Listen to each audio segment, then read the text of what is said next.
What's up, guys? Coach Gaglione here. This is another edition of the Powerlifting for the People podcast. So if you guys have been watching us for a while, the whole point of the podcast is just trying to show that strength's important no matter what your goal, and it could be something that anyone can do, no matter where you're starting, what your level, what your background. So when we started this podcast, we started kind of interviewing some members and local people from the gym. We kind of did interview a lot of high-level lifters as well throughout the country, and we're kind of going back to our roots. I want to showcase some of the more local lifters that are on Long Island as well. So we have Melanie here today, so you can say hello to everyone. Hello. So for people that don't know who you are, can you just introduce yourself real quick? Tell us real quick about yourself and what you got going on right now. In terms of just kind of powerlifting Just in general, or whatever you like to. Yeah, I've been like on the G team for I think just over a year now. Came last January. Started in CrossFit. Always gravitated towards the barbell stuff, so kind of made sense to eventually focus on just that and come here. Awesome. So we'll definitely we're gonna definitely rewind a little bit in a second, but just for people watching or listening, so Mel's been doing really fantastic. She's been progressing really well. Just a couple of quick iron cred things from her. She's hit the 396 drug tested raw deadlift. She recently did her first equipped bench meet. She did 240 bench. She also just recently did 275 in the gym. So she's been accomplished raw, also now getting into equipment. So she's doing really well, and she's just in her early 20s, so doing fantastic. She's got a bright future ahead of her. But I want to kind of rewind a little bit. I know you said you got involved with CrossFit. I want to even go a little bit further back than that. Did you do any athletics growing up? What got you into training? What kind of let you, what was the kind of path like growing up, training, exercising, things like that? Fat kid growing up. I was unathletic. I hated exercise. My mom put me on the soccer team at one point, and I left crying because there was too much running involved, and I didn't want to do it anymore. Running stuff. And I had just a breaking point, I think, when I was 14 or 15, where I was I'm tired of being the out-of-shape kid in class. I'm tired of being bigger than the other kids. I'm tired of, feeling like garbage all the time. And I didn't know how to work out. I didn't know anything, but I had the internet.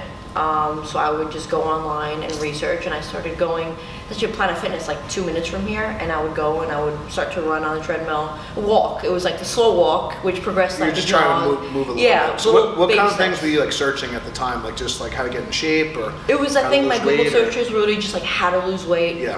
Was trying to understand what the concept of a calorie was, how to eat better, and it was super overwhelming. Where for a very long time, what I thought was eating good, I look back on it now and I kind of laugh because I'm that was horrible. That definitely sabotaged a lot, but I had to learn. So you get into this, you just kind of draw a line in the sand. You want to get healthier. I know I had kind of a similar experience, except I kind of used wrestling as my outlet to kind of get in shape and stuff. So you started kind of doing cardio and stuff. So what was the turning point that led you to maybe doing CrossFit or just strength training? How did you kind of find yourself going to the barbell for the first time? And it started middle school. We had to take force PE, and you had a choice between cardio. There was interval elective sports. There was volleyball and all kinds of stuff, and there was weight training. And I remember we had to take all three, so I was forced to do weight training, and I found that I liked it way more than just being on the treadmill for an hour. So once I got that was the elective I took every semester.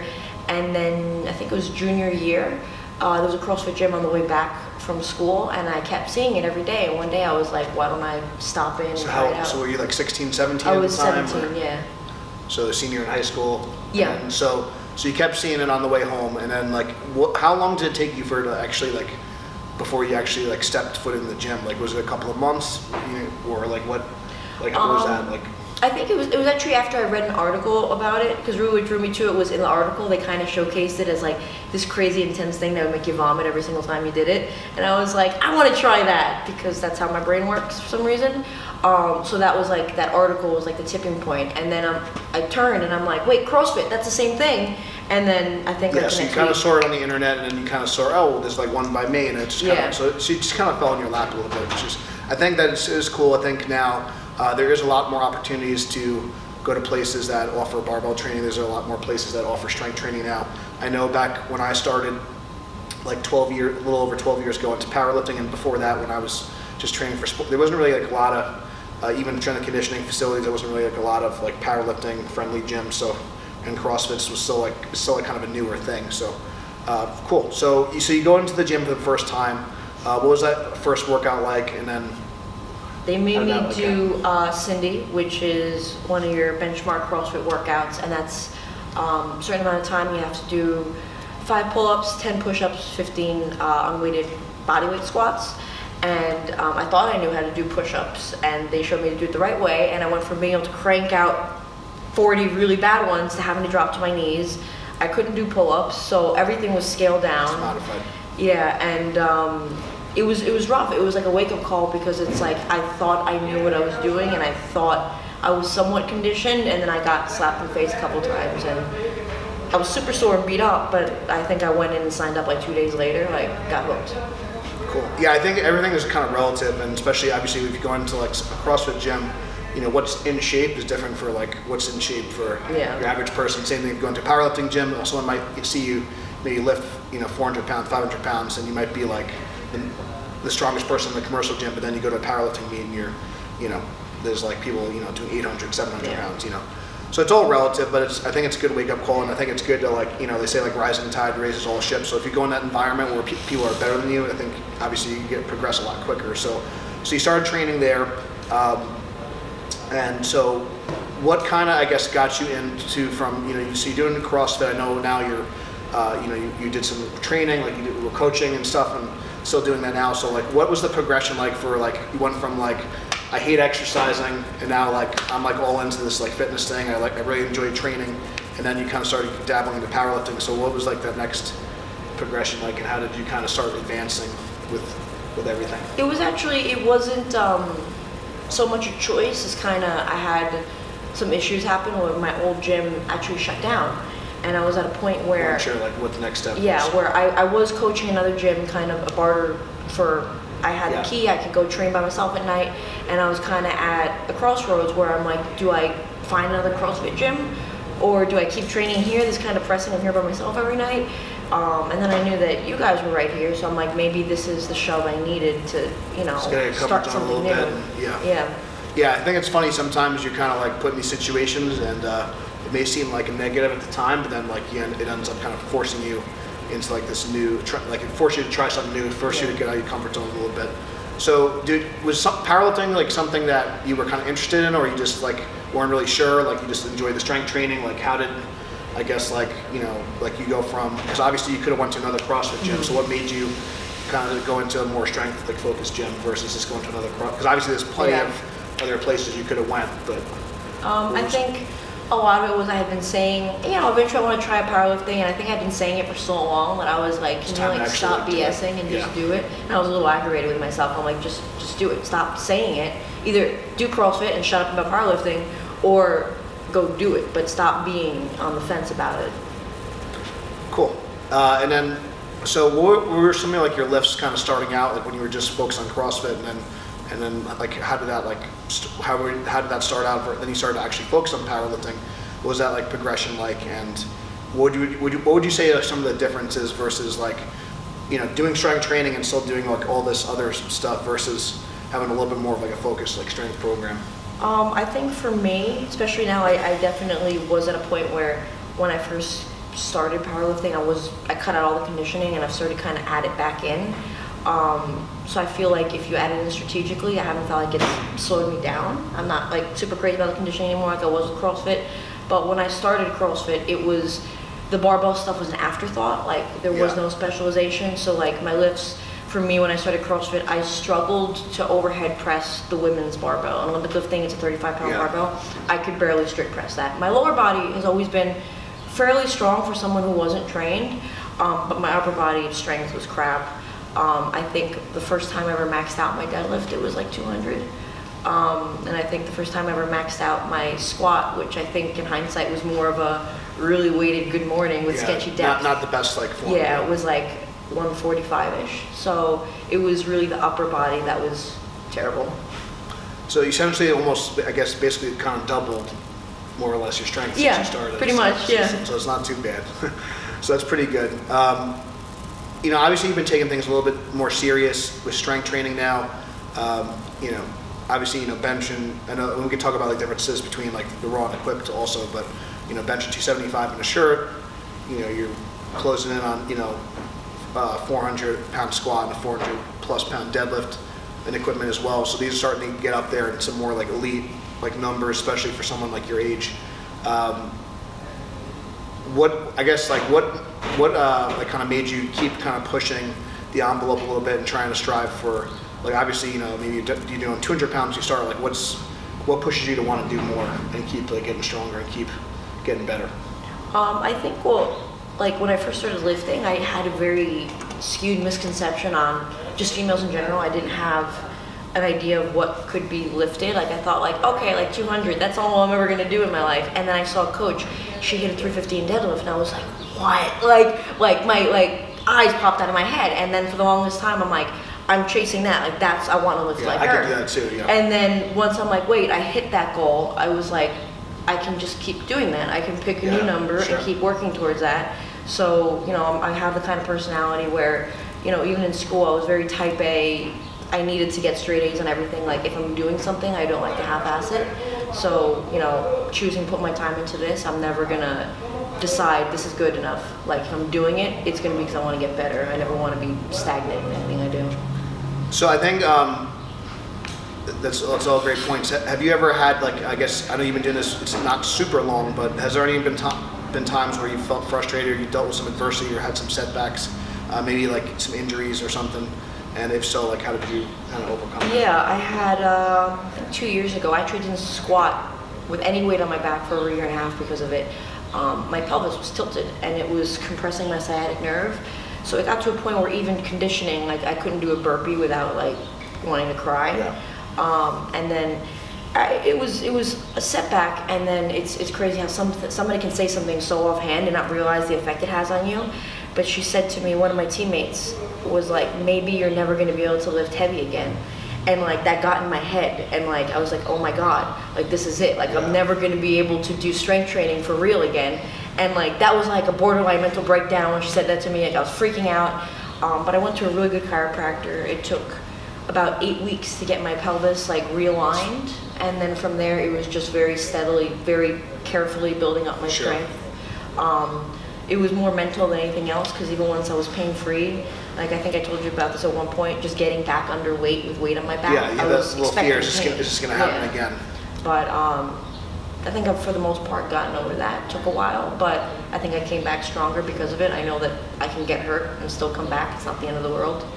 Yeah, I think that's really important, because I think at some point you could have the best coaching and be really careful, but still, like when you're lifting really heavy or you're doing like really intense conditioning, there's going to be some risk, and you do get banged up. But just try to do your best for that day. And like I said, maybe you're not going to be like hitting a new PR like every single session, but you can work on your technique. You can do some rehab stuff. You can go see. There's always something you can do to get better. Or maybe if your lower back is hurt, then you can train your upper body. Or if your upper body is hurt, train your lower body, and vice versa. So I think it's always good to just try to figure out ways to keep moving forward and have that positive mindset. I totally agree that the mental side of things is huge. So I also want to shift gears a little bit. So obviously you're kind of new to this.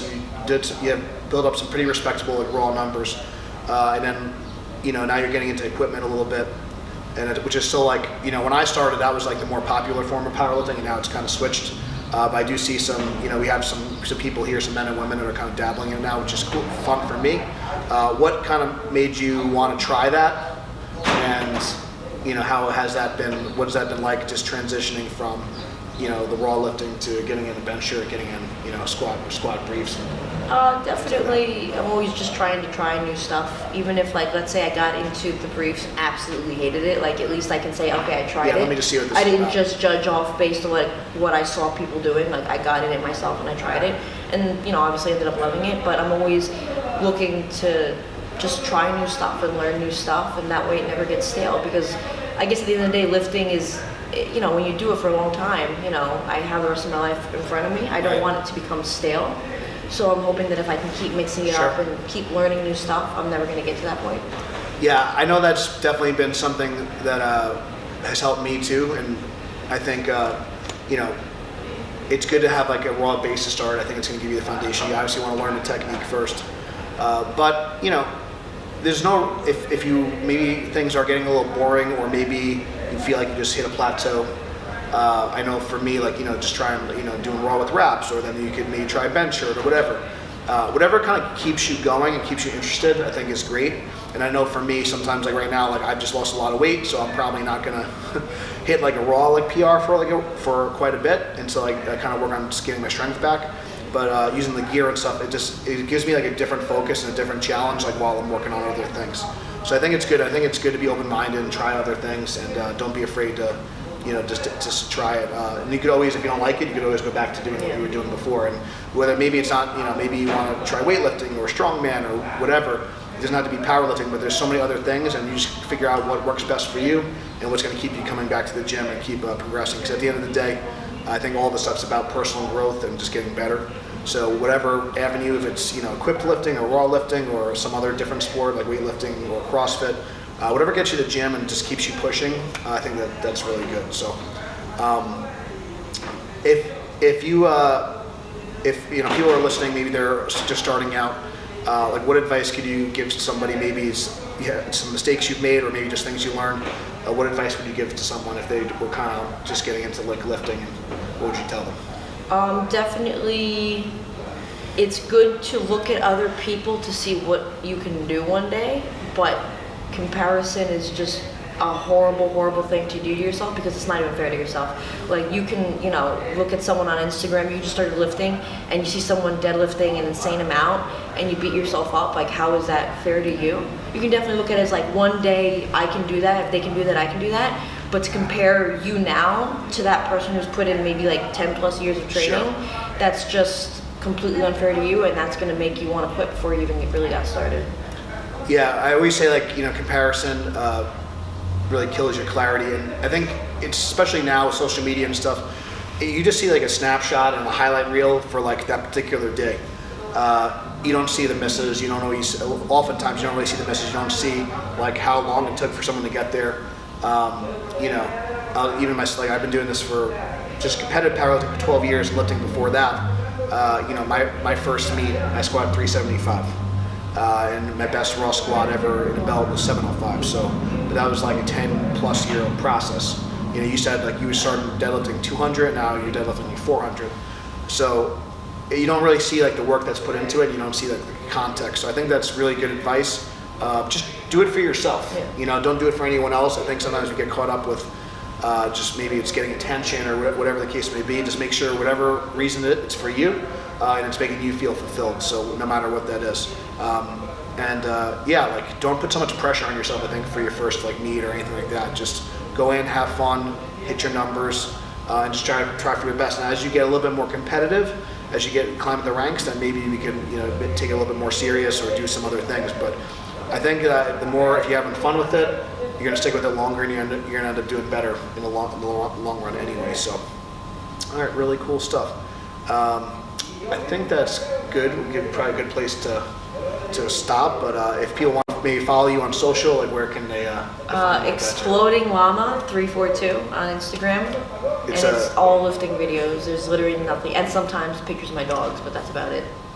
Maybe you got to get some food pics too. Yeah. Maybe. So I eat it too fast. I get excited, and then we don't have time to take a picture yet. All right, we'll definitely give Mel a follow. She's been doing great here. Really excited to see like what she can do. Really proud of her. So if this interview helped you, please share it. Make sure you give this podcast a 5-star review. It helps other people find us. Thank you guys so much for watching, and we'll see you next time.